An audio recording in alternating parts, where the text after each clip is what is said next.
So I just recently got back from Seattle, I guess it's really Bellevue, Washington State, to go to Bungie to find out more about their newest game that they're now publishing with Activision called Destiny. And while we did learn quite a bit of things, it was an odd affair that we didn't actually see the game. So let me sort of give you an overview of what was described to us.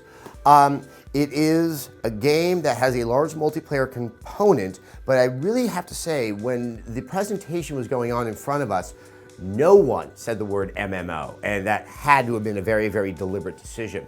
We did catch, myself and some other colleagues out there, I believe Christian Nutt was one who brought this up. One gentleman who was up on stage mentioned the word raid. So I think it's safe to say that you can imagine an MMO logic to the game, but I think the M in this case might be minimal and not massive.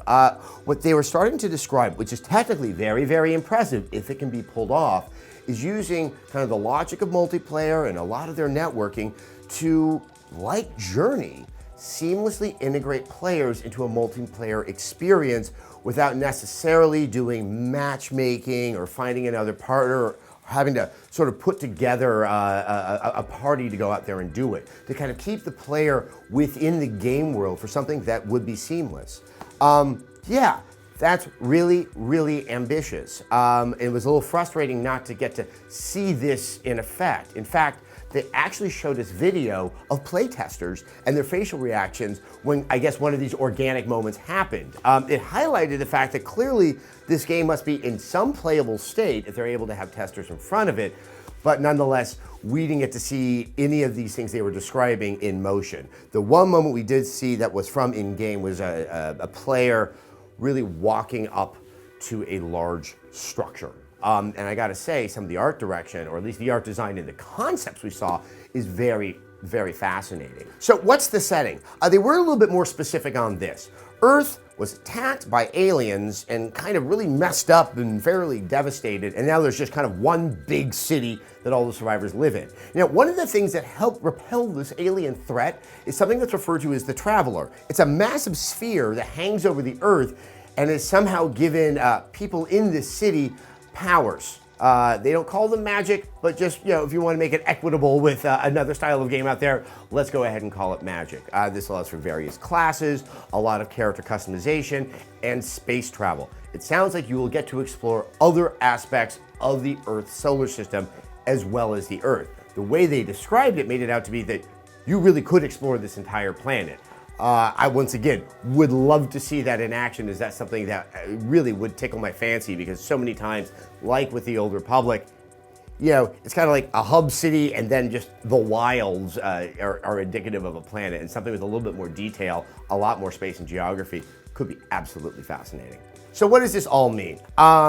If I went to an event where I was told that a game that was going to do what everyone had ever wanted a game to do but no one could pull off, I would tend to be very, very skeptical. This is Bungie. Bungie has delivered in the past. I have a great deal of confidence that if they set their mind to something, they are going to do everything they can to reach it.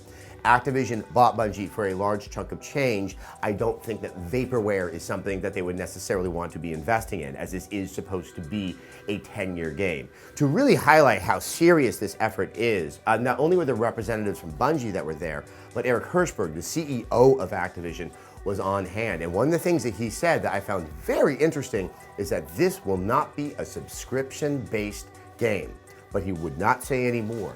To which I wonder is, this game is going to have to cost a lot of money to make, in addition to the cost of the acquisition of the Bungie studio. Just a $60 buy-in on a game is not going to offset this cost. They also mentioned that this technology that they have of the way the servers work and how you have the seamless integration of multiplayer and sort of your player experience, it's not going to be shared with other Activision studios. So this money has to make its money back and more all by itself. Does that mean microtransactions? They wouldn't say. That's the only idea I have right now.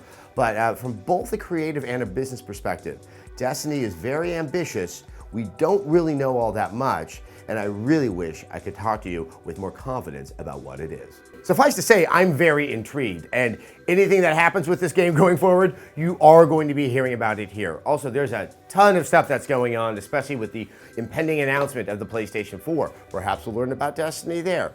You know how you find out about all this? Go hit the subscribe button, youtube.com/Rev3Games.